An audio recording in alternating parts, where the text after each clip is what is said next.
Hey guys, and welcome back to the channel. Man, I'm gonna tell you, if you know me more than 5 minutes, you're gonna know that I love everything there is about waterfowling.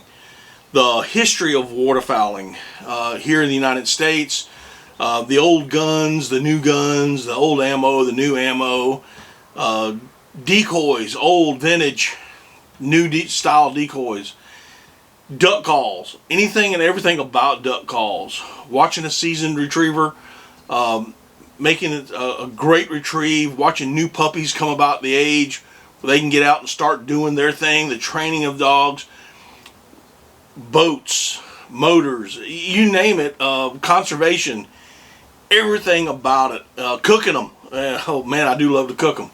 So everything about waterfowling I absolutely love.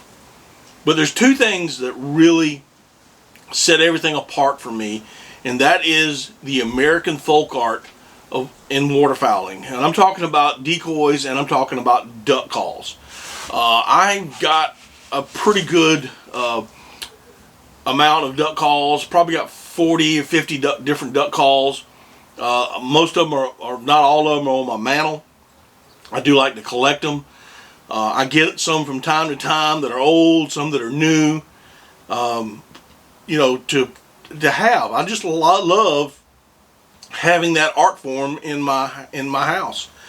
I have some old decoys, corks. I've got some hand carved corks, some that I've done myself. Some wooden decoys that are old, some that I've done myself, some that I've been given. Guys have given me these old decoys. They didn't know what to do with them.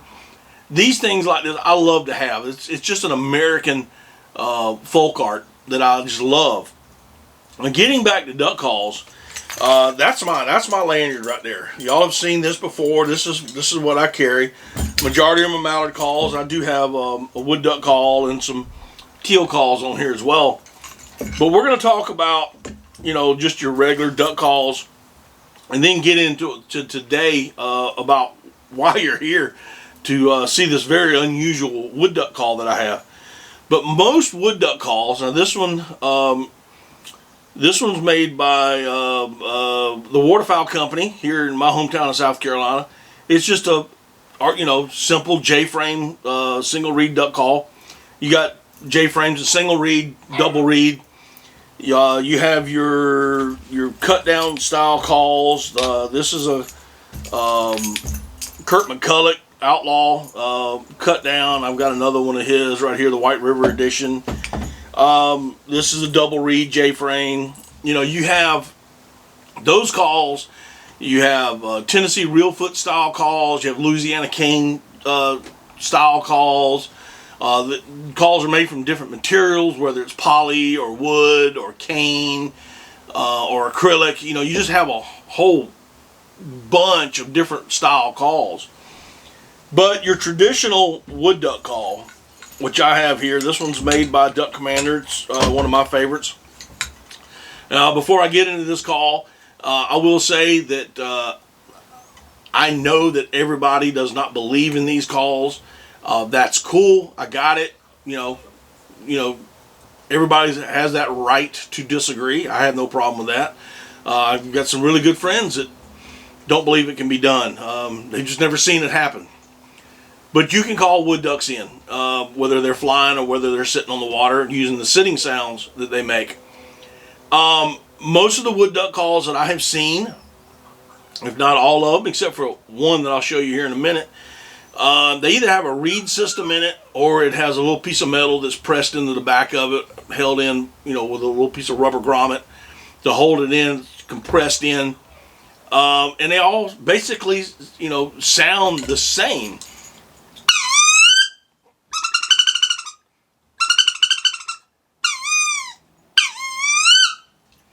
So, they all basically, like I said, they all basically sound the same.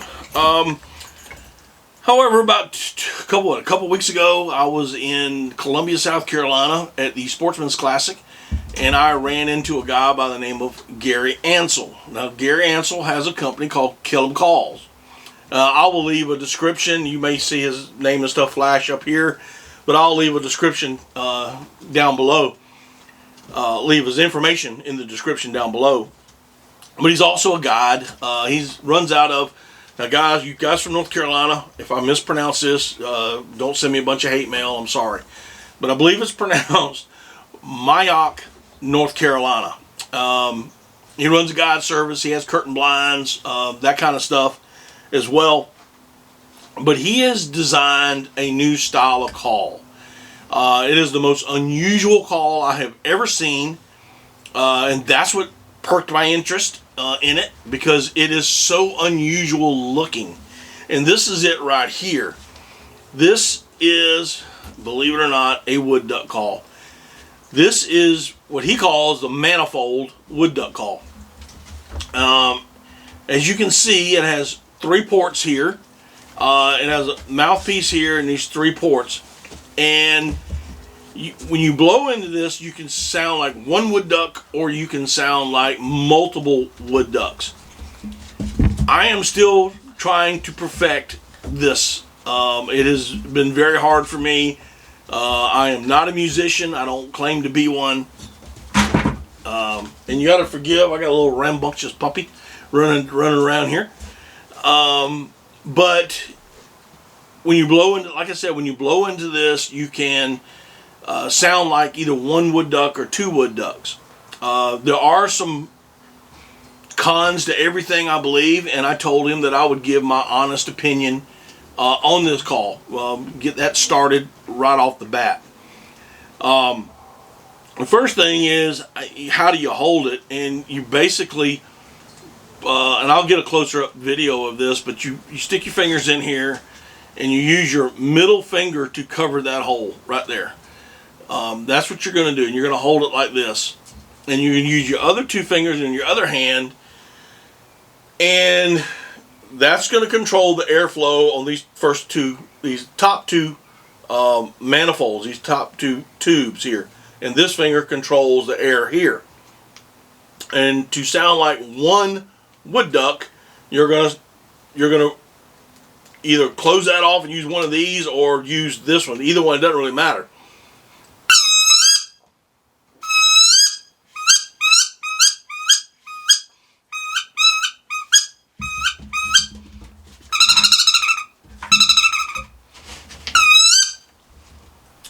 And there you go. There's one of the wood duck sounds. To make the others, all you're going to do is just kind of drill, lift your fingers in, stuff them in there best you can.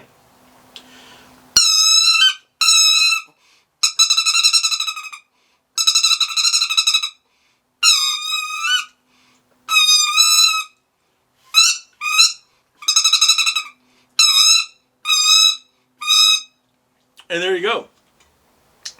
You can sound like I said, multiple wood ducks. So when you got those wood ducks that are coming through the trees, and you're trying to get them, you're trying to make a lot of commotion on the water.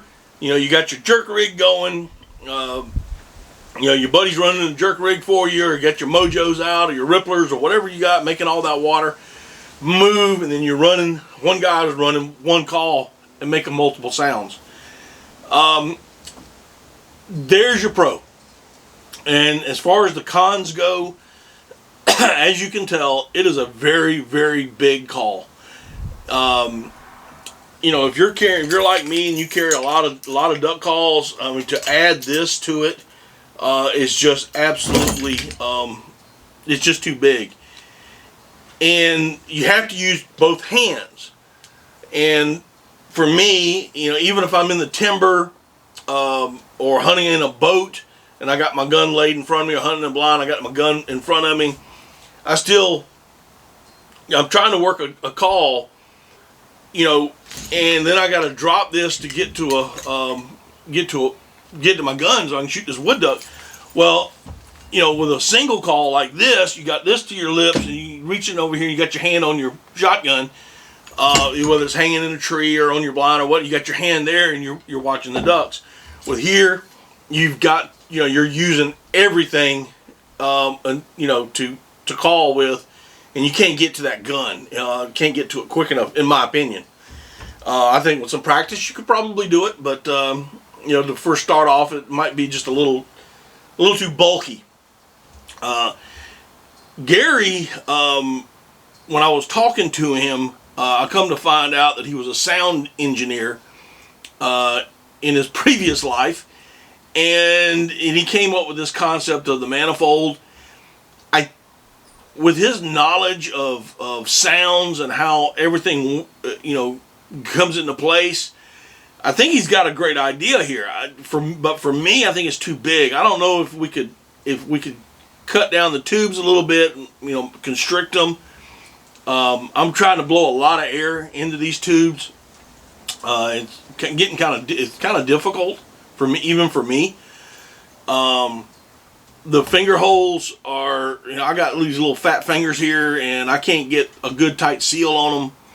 Again, I've only had this for a couple of weeks. I've been practicing with it a couple times a day, trying to get the right sounds out of it.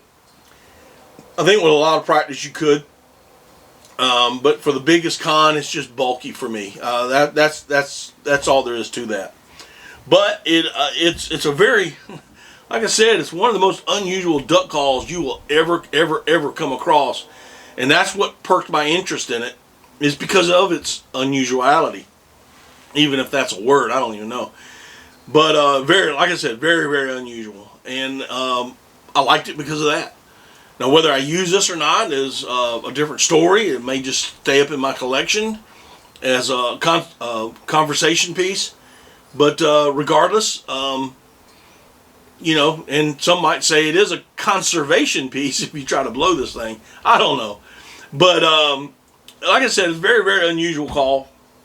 And like I said earlier, I told him I was going to give him my honest opinion on this after I played with it for a couple of weeks to try to get the sounds that I want out of a wood duck call. And I'm still working on it.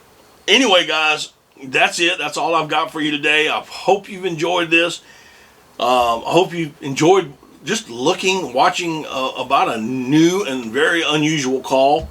Again, I'll leave all his information down in the description below. You can contact him if you like, whether it's for one of these type of wood duck calls, one of his mallard calls, or one of his goose calls, or even to book a hunt.